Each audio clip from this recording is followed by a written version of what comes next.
আগত দিনত আমি যদি কেনেবাকে বিধায়ক হিচাপে নিৰ্বাচিত হওঁ, বিধানসভাৰ মজিয়াত গৈ প্ৰথম প্ৰশ্নই মোৰ এইটো হ'ব যে চাহ বাগানৰ লগত জড়িত থকা আমাৰ কৃষকসকলে যিটো উচিত প্ৰাপ্য পাব লাগে, সেই উচিত প্ৰাপ্য দিয়াৰ ক্ষেত্ৰত চৰকাৰে বিহিত ব্যৱস্থা হ'ব। কিমানটা প্ৰতিশ্ৰুতি দি মাত্ৰ 5-6টা প্ৰতিশ্ৰুতি গ্ৰহণ কৰিব পাৰিলে। নমামী ব্ৰহ্মপুত্ৰ পাতি থকা অৱস্থাতে নমামী ব্ৰহ্মপুত্ৰ পেণ্ডেল কিন্তু ব্ৰহ্মপুত্ৰই শুকুৱাই লৈ গ'ল।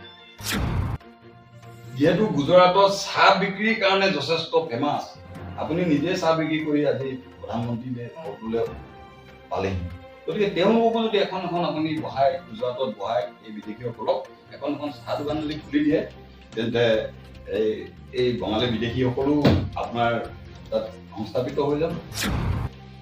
মানুহৰ মৌলিক যি অধিকাৰ আছে, সেই অধিকাৰৰ পৰা বঞ্চিত হ'বলগীয়া। আজি চৰকাৰৰ বিৰোধী কাম কাজৰ ওপৰত যদি আপুনি এটা মাত মাতে, তেন্তে আপোনাৰ প্ৰয়োজন হ'লে গুলি মাৰি দিব।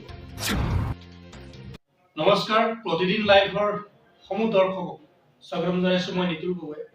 আগন্তুক 2021 যি বিধানসভা নিৰ্বাচন, এই নিৰ্বাচন সময় সমাগত, অৰ্থাৎ কেইটামান দিনহে মাত্ৰ বাকী।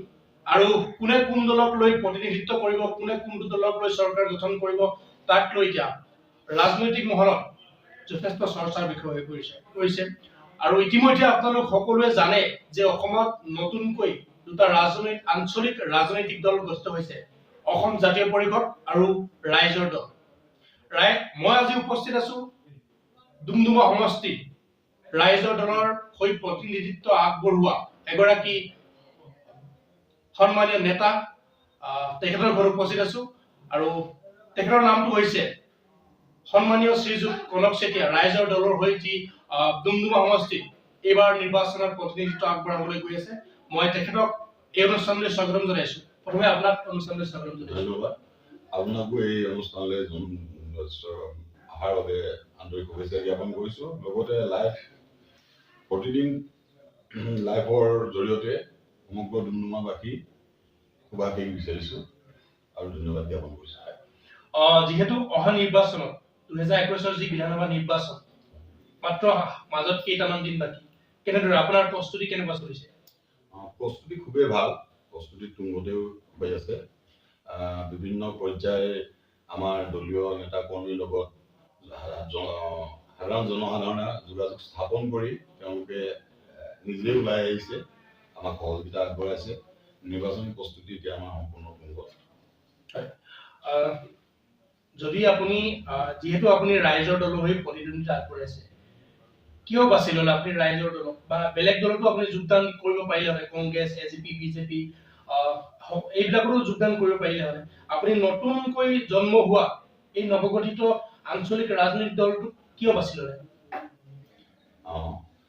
যেতিয়াৰ পৰা অলপমান নিজকে জনা বুজা হৈছো বুলি গম পাইছিলো, তেতিয়াৰ পৰাই আমি প্ৰত্যেকটো দিশতে প্ৰত্যেকটো ৰাজনৈতিক দলৰ কিছুমান কাম কাজৰ প্ৰতি নজৰ ৰাখিছিলো। দেখিছিলো আমি বিগত সময়ছোৱাত যিকেইটা দলেই চৰকাৰ গঠন কৰি আমাক শাসন কৰিছিলে, তেওঁলোকৰ প্ৰত্যেকটো কাম কাজত আমি যথেষ্ট নজৰ ৰাখিছিলো।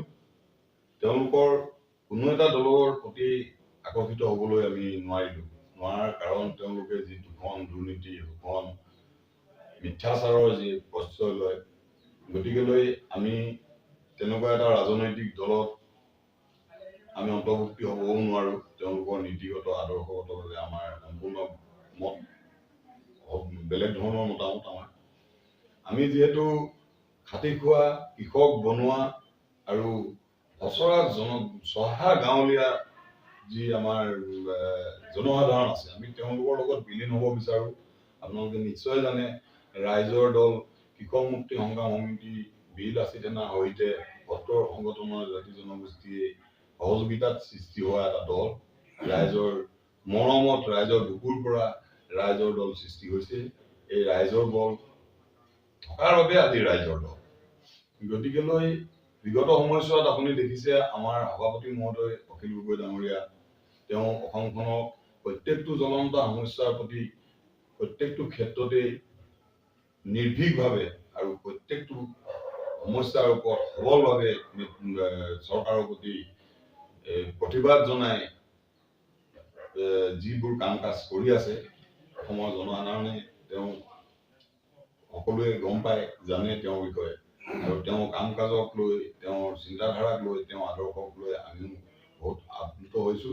আৰু অনাগত দিনত আমি ভাবো যে এজন এনেকুৱা নিষ্ঠাবান, সত্য, আপোচবিহীন যদি ব্যক্তিৰ ছত্ৰছায়াত থাকি আমি দল সংগঠন কৰিব পাৰো, তেন্তে নিশ্চয় নিজকে ধন্য মানিম। আৰু তেওঁৰ নীতি আদৰ্শৰ প্ৰতি আমি একান্তৰে সকলোবোৰ নীতি আদৰ্শক সাৰোগত কৰি আমি আগবাঢ়িবলৈ চেষ্টা কৰিছো। আৰু সেই গতিকেলৈ মই ৰাজ্য দলটোক যোগদান কৰি এই দলৰ হৈ কাম কৰাৰ ইচ্ছা প্ৰকাশ কৰি ৰাজ্য দলটোক মই বিবেচনা কৰি লৈছিলো। ধন্যবাদ থাকিল।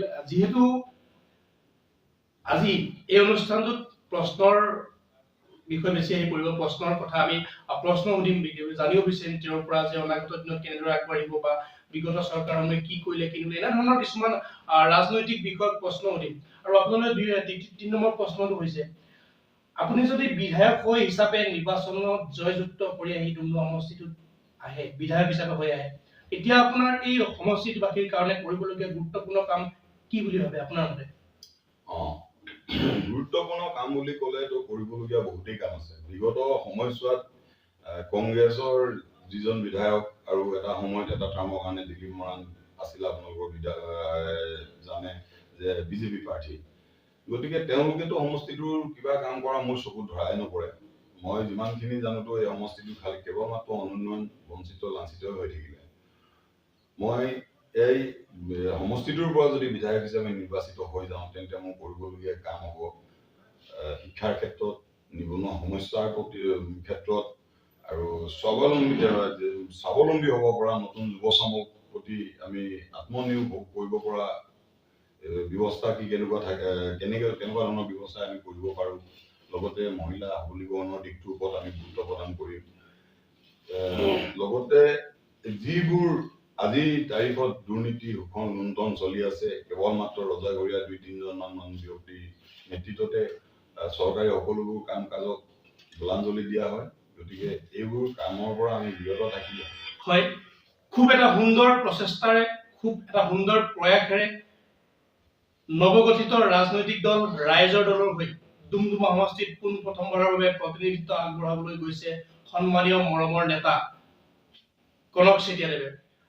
নিবনুৱা সমস্যা ডুমডুমা সমষ্টিৰ লগতে সমগ্ৰ তিনিচুকীয়া, সমগ্ৰ অসমতে নিবনুৱা সমস্যা এটা প্ৰধান সমস্যা।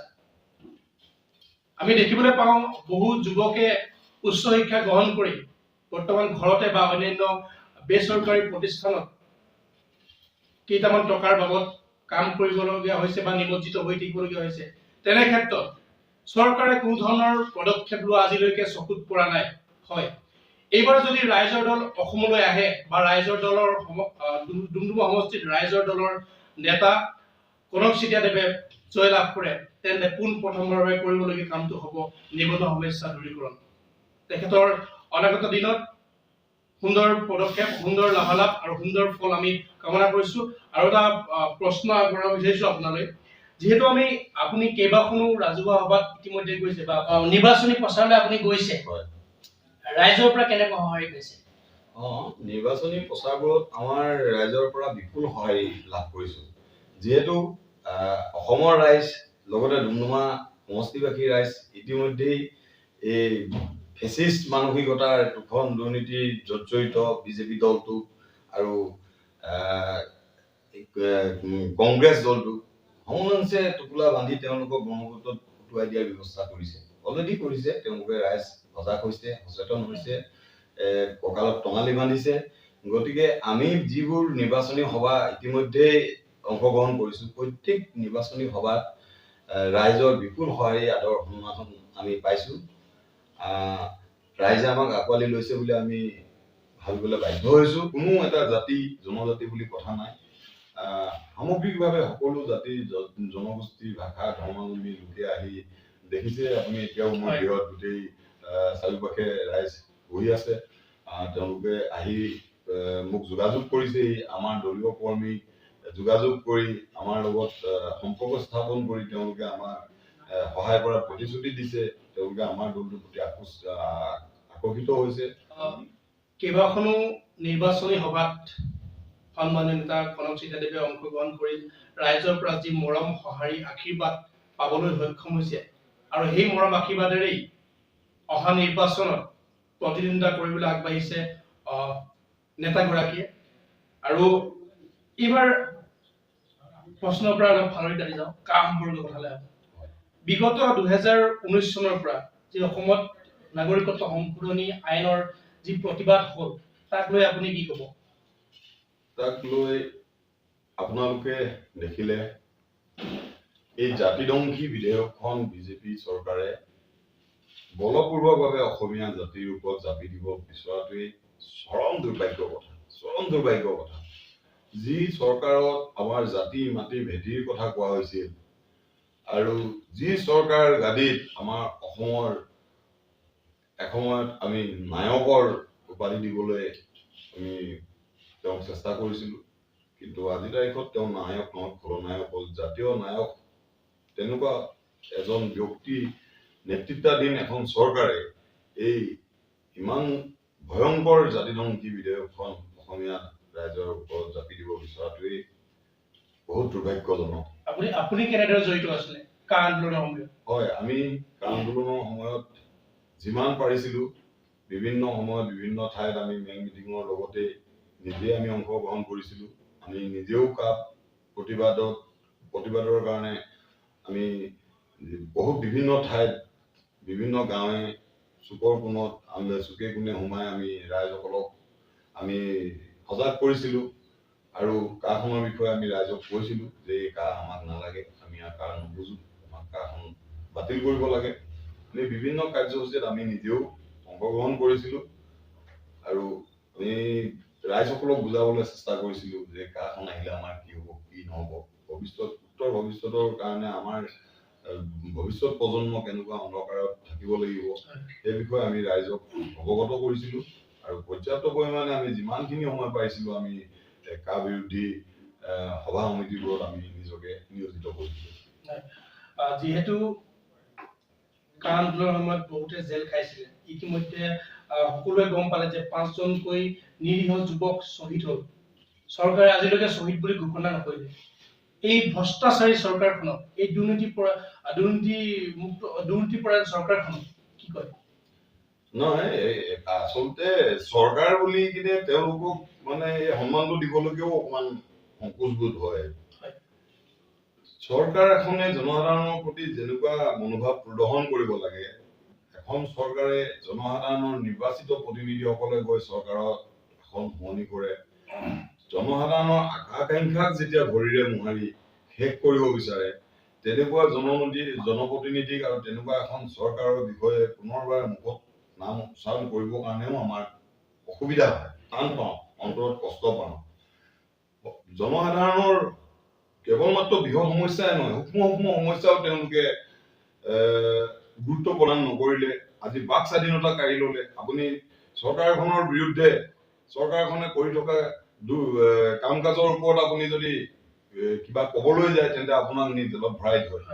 এনেকুৱা স্বৈৰাচাৰী ফেচিষ্ট মানসিকতাৰ যি চৰকাৰ, এই চৰকাৰ খুব সোনকালে পতন হব আৰু এইবাৰ অসমৰ ৰাইজে তেওঁলোকক টালি টোপোলা বান্ধি তেওঁলোকে 16 মাহৰ পিছত যি বিদেশী টালি টোপোলা বান্ধি বিদেশলৈ পঠিয়াম বুলি নৰেন্দ্ৰ মোদীয়ে কৈছিলে, ঠিক তেনেকে এইবাৰ অসমৰ জনসাধাৰণে 27 তাৰিখৰ EVM-ত তেওঁলোক টালি টোপোলা বান্ধি ব্ৰহ্মপুত্ৰত দলিয়াই দিছে। যিহেতু ডুমডুমা সমষ্টিত 1 লাখতকৈও অধিক ভোটাৰ আছে আৰু আপুনি জয়লাভ কৰি আহিলে ডুমডুমা সমষ্টিটোৰ ৰাইজৰ কাৰণে কৰিবলগীয়া 5টা গুৰুত্বপূৰ্ণ কাম এবাৰ কওক।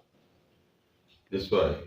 প্ৰথম গুৰুত্বপূৰ্ণ কাম হিচাপে মই শিক্ষা বিষয়ৰ ওপৰত গুৰুত্ব প্ৰদান কৰিম, যিহেতু শিক্ষা অবিহনে এখন সমাজ কেতিয়াও সুস্থ আৰু সবল হ'ব নোৱাৰে। আপোনালোকে মন কৰিব, আমাৰ ডুমডুমা সমষ্টি ইমান ডাঙৰ এটা বিশাল অঞ্চলত মাত্ৰ কেৱল এখনেই মহাবিদ্যালয় আছে, ডুমডুমা মহাবিদ্যালয়।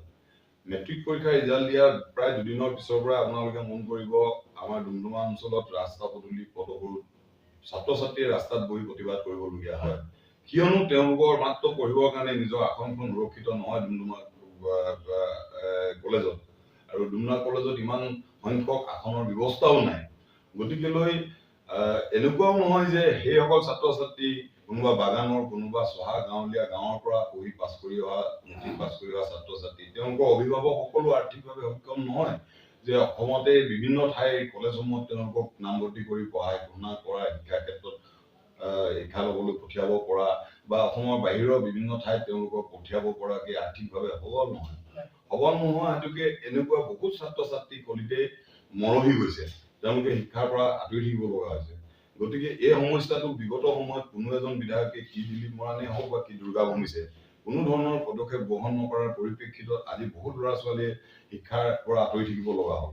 সেই হেতুকে লৈ মই এখন প্ৰথমতেই এটা দাবী থাকিব, ডুমডুমা সমষ্টিবাসীৰ মাজত যিকোনো এটা অঞ্চলতেই নহওক এখন উন্নত মানদণ্ডৰ কলেজ বাহিৰৰ ৰাজ্যৰ আৰ্হিত নিৰ্মাণ কৰি ছাত্ৰ ছাত্ৰী শিক্ষাৰ ক্ষেত্ৰত সুবিধা হোৱাকৈ এখন কলেজ নিৰ্মাণৰ কাম কৰাৰ অগ্ৰাধিকাৰ দিম।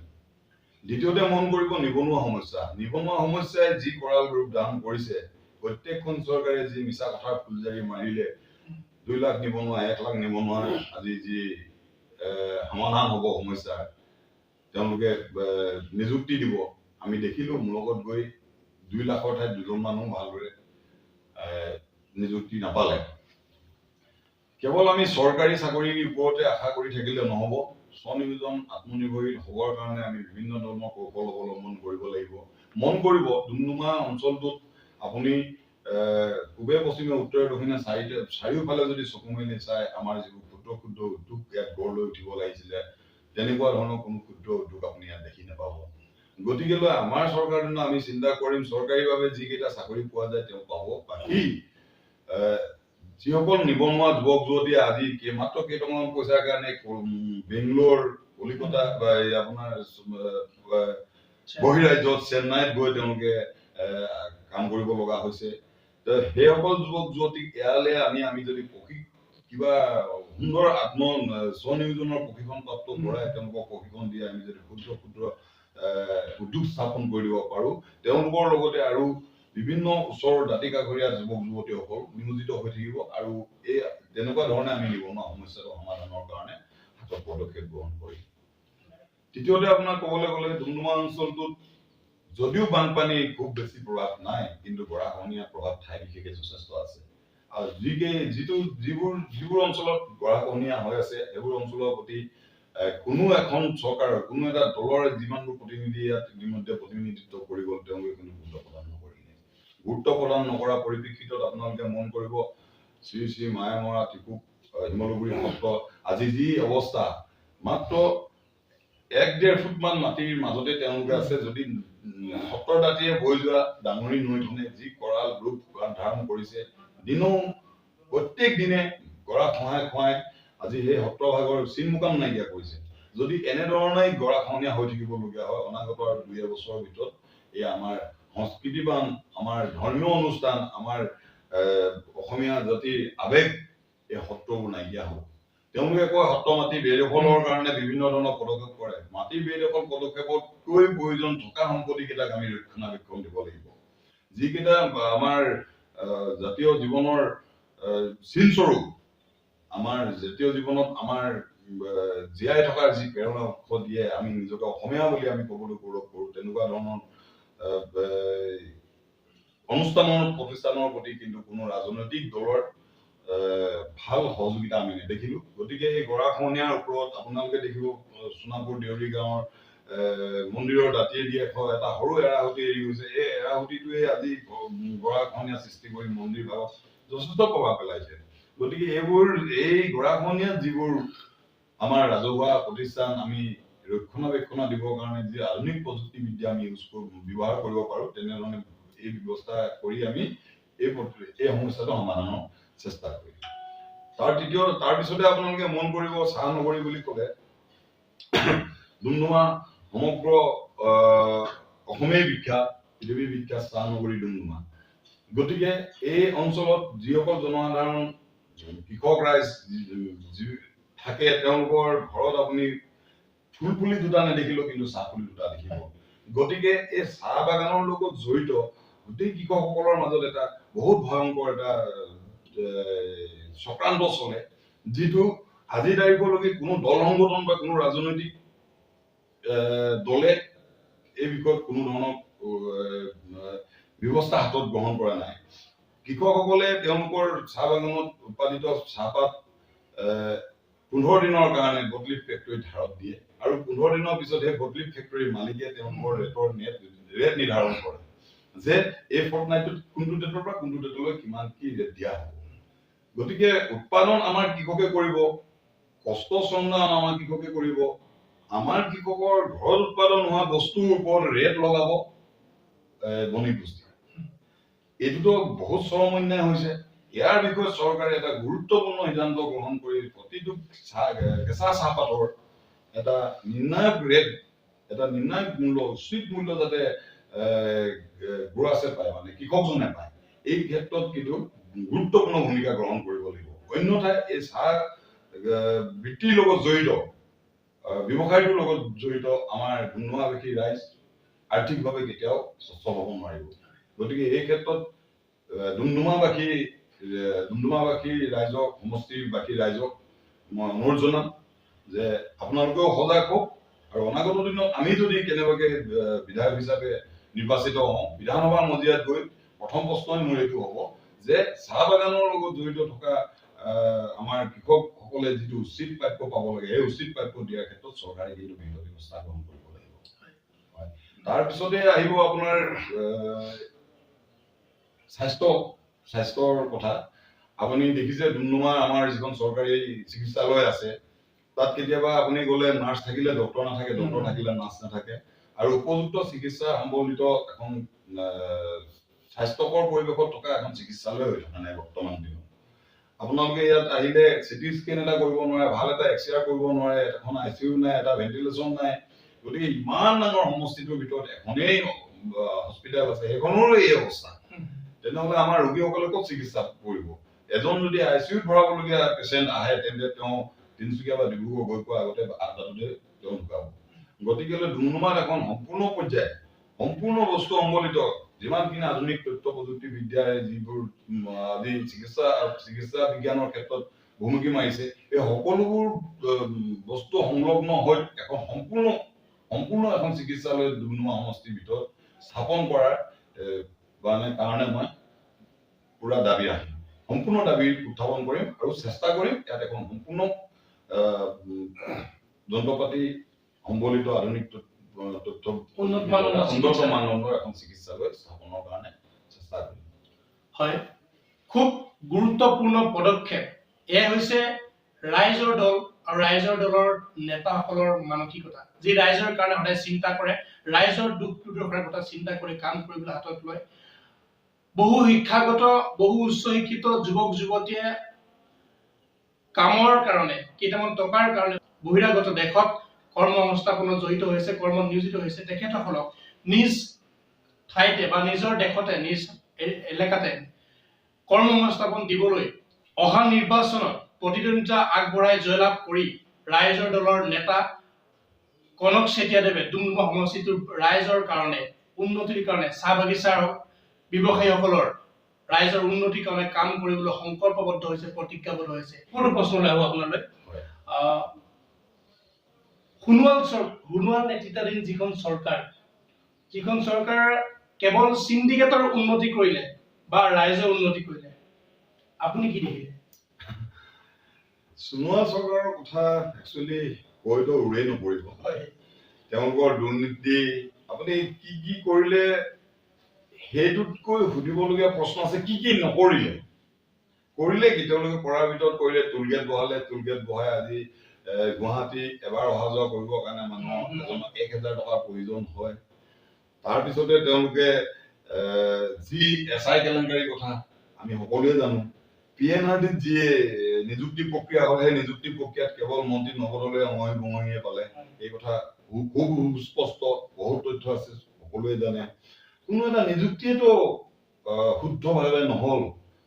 তাৰপিছত আপোনালোকে দেখিছে এতিয়া জনসাধাৰণক যি 830 টকীয়া ফ্ৰী চাউলৰ কথা কয়, সেই ফ্ৰী চাউল অলৰেডি আমি 2 টকীয়া চাউল বুলি জানিছিলো। বিজেপি চৰকাৰ অহাৰ আগতে ফ্ৰী চাউল 2 টকীয়া চাউল আছিলে। তেওঁলোকে 2 টকা পইচা কমাই নিজৰ হিৰ তুলি দাঙি চিঞৰি ক'ব বিচাৰে যে আমি ফ্ৰী চাউল দিছো। ফ্ৰী চাউল নহয়, তেওঁলোকে মাত্ৰ 2 টকা পইচা কমাই দিছে। কিন্তু আপুনি মন কৰিব এইফালে 2 টকা কমাই কিন্তু মিঠাতেলত 70-80 টকীয়া মিঠাতেল ঘূৰাই দি 200 টকা চলি তেন্তে 2 টকা এইফালে দি 198 টকা সেইফালৰ পৰা কাঢ়িছে। তাৰপিছত আপোনালোকে মন কৰিব এই যিবোৰ আঁচনি দিছে 830 টকা বাহিৰৰ ৰাজ্যত গৰু দানা খুৱাবলৈ এটা গৰু প্ৰতি 1800-1900 টকা দিয়ে, কিন্তু ইয়াত এটা মানুহৰ মূল্য অসমত গৰুৰ মূল্যতকৈ কম কৰিছে 830 টকা পইচা দিয়ে। সেই পইচা ক'ত? আমাৰে পইচা। গতিকে তেওঁলোকৰ প্ৰত্যেকটো ক্ষেত্ৰত সমাজৰ প্ৰত্যেকটো তলৰ পৰা ওপৰলৈকে যেনেকুৱা শ্ৰেণীৰ মানুহ যিকোনো শ্ৰেণীৰ মানুহ কোনো কাৰণতে তেওঁলোকে উন্নতি সাধন কৰিব নোৱাৰিলে। আৰু তেওঁলোকে প্ৰত্যেকটো ক্ষেত্ৰতে যিমানবোৰ নিৰ্বাচনী প্ৰতিশ্ৰুতি দিছিলে তাৰ মাত্ৰ 447 কিমানটা প্ৰতিশ্ৰুতি দি মাত্ৰ 500টা প্ৰতিশ্ৰুতি পূৰণ কৰিব পাৰিলে। গতিকে কেৱল মিছা কথা ফুলজাৰি আৰু মিছা কথা। এতিয়া মই ক'ব বিচাৰিছো মোদী চৰকাৰক যে তেওঁ 1,90,000 যি বিদেশী কাৰ জৰিয়তে ইয়ালৈ আনিব বিচাৰিছে, তেওঁক মই অনুৰোধ কৰিম আপুনি এই বিদেশীসকলক আপুনি গুজৰাটত লৈ যাওক।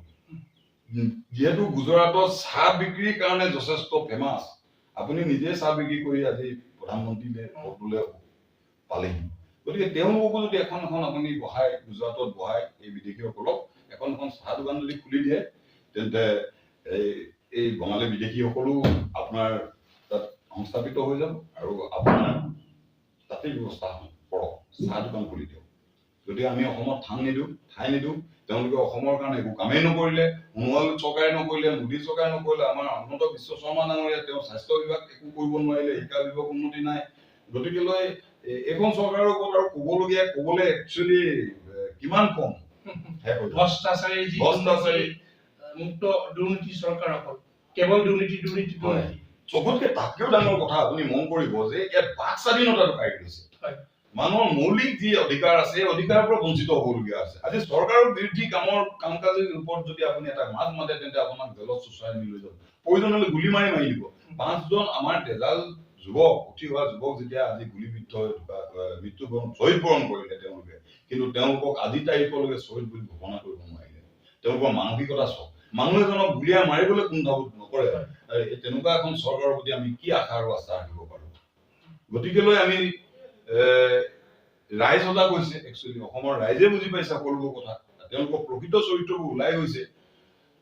সেইলৈ এইবাৰ ৰাইজ একেবাৰে সমোলাঞ্চে বিজেপি চৰকাৰখনক উলিয়াই গুটিয়াই তেওঁলোকক ব্ৰহ্মপুত্ৰ নদীত উটুৱাই দিম বুলি প্ৰতিজ্ঞাবদ্ধ হৈছে। আৰু আপোনালোকে দেখিব 27 তাৰিখৰ ইলেকশ্যনৰ পিছত ইলেকশ্যনে যিদিনাখনি ফলাফল ঘোষণা হ'ব আপোনালোকে নিজেই পাব। বিজেপিক এইবাৰ নিৰ্বাচনত পৰাভূত কৰিবলৈ কেনেদৰে সোমাই যাব? আচলতে এনেকুৱা ধৰণৰ হয়, আজি আপোনালোকে জানে মোবাইল ইণ্টাৰনেটৰ যুগ। আজি যিটো যুৱ শক্তি আছে, যুৱচামে কিন্তু মোবাইল, ফেচবুক, ইনষ্টাগ্ৰামত তেওঁলোকে সকলো বস্তু চাই থকাৰ লগতে দেশত ক'ত কি কৰি আছে, কোন দলে কি কৰিছে, কোনজন ভাল ব্যক্তি, কোনজন যোগ্য ব্যক্তি, কোনজন অযোগ্য ব্যক্তি, কোনটো দলৰ কাৰুকাৰ্য কেনেকুৱা, সকলোবোৰ তেওঁলোকে নিৰীক্ষণ কৰিছে। নিৰীক্ষণ কৰি তেওঁলোকে সেই যুৱচামে কেনেকুৱা ধৰণৰ ব্যক্তিক আৰু কোনটো দলক আগবঢ়াই নিব লাগে তেওঁলোকে নিজে সিদ্ধান্ত ইতিমধ্যেই লয়।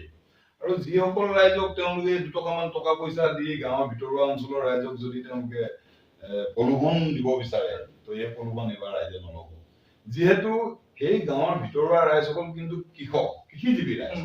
আৰু আমি সদায় কৈ আহিছো, আমি বিগত সময়তো কৈ আছো, বৰ্তমানো কম, ভৱিষ্যতেও কম, আমাৰ দলটো কেৱল আমি কৃষক, বনুৱা, শ্ৰমজীৱী, সাধাৰণ খাটি খোৱা জনসাধাৰণৰ ভিত্তিত গঠন কৰা দল। আমি তেওঁলোকৰ দুখ দুৰ্দশা আৰু তেওঁলোকৰ অভাৱ অভিযোগৰ প্ৰতি গুৰুত্ব প্ৰদান কৰিম বুলি আমি আজি এই দলটো আমি খোলা হৈছে। গতিকে তেওঁলোকে খেতিয়ক চহা যি আমাৰ ৰাইজ আছে, তেওঁলোকে কিন্তু এবাৰ টকা পইচাৰ লোভত আবেগত গৈ ভোট প্ৰদান নকৰে। অসমৰ প্ৰত্যেকজন ব্যক্তিয়ে বিবেকবান ব্যক্তি হিচাপে, এজন ভোটাৰ হিচাপে নিজকে পৰিচয় দাঙি ধৰিব বুলি মই ভাবিছো। এই অনুষ্ঠানটোৰ পৰাই প্ৰতিদিন লাইভ আছামৰ যোগেদি সমূহ ডুমডুমাবাসী ৰাইজলৈ আপোনাৰ আহ্বান কি? নমস্কাৰ। এই প্ৰতিদিন লাইভ আছামৰ জৰিয়তে সমগ্ৰ ডুমডুমা সমষ্টিবাসী ৰাইজলৈ মোৰ অনুৰোধ, এখন প্ৰগতিশীল আপোচবিহীন আঞ্চলিকতাবাদ চৰকাৰ গঠন কৰিবৰ বাবে আৰু সমৃদ্ধিশালী অসম সৰ্বাংগীন উন্নতিৰ কাৰণে আমি ৰাইজৰ দলৰ পৰা সমৰ্থিত প্ৰাৰ্থী হিচাপে মই শ্ৰী কনক চেতিয়াই ট্ৰেক্টৰ চিনত নিজকে প্ৰতিদ্বন্দ্বিতা কৰিছোঁ। গতিকে আপোনালোক সকলো ৰাইজে মোৰ ট্ৰেক্টৰ চিনত ভোট দি জয়যুক্ত কৰি আপোনালোকৰ হকে কাম কৰি যাবৰ বাবে মোক সহায় সহযোগিতা আগবঢ়াব বুলি আশা ৰাখিছোঁ। ডুমডুমা সমষ্টিৰ নৱগঠিত ৰাজনৈতিক দল ৰাইজৰ দলৰ নেতা কনক চেতিয়াৰ সৈতে আমি কিছু কথা পাতিলো। আগন্তুক নিৰ্বাচনত কেনেদৰে আগবঢ়াব, কেনেদৰে প্ৰতিদ্বন্দ্বিতা আগবঢ়াব, নিৰ্বাচনত জয়লাভ কৰাৰ পাছত ডুমডুমা সমষ্টিবাসীৰ কাৰণে কেনেদৰে কাম হাতত ল'ব, অসমৰ ৰাইজৰ কাৰণে নিবনুৱা সমস্যাৰ কাৰণে কেনেদৰে কাম কৰিব, সেই সম্পৰ্কে আমাক কিছু কথা জনালে। আমি তেখেতৰ আহিবলগীয়া দিনবোৰ শুভ হওক, শান্তি হওক আৰু আনন্দময় হওক তাকেই কামনা কৰিছো আৰু এই অনুষ্ঠানৰ পৰা মই বিদায় লৈছো।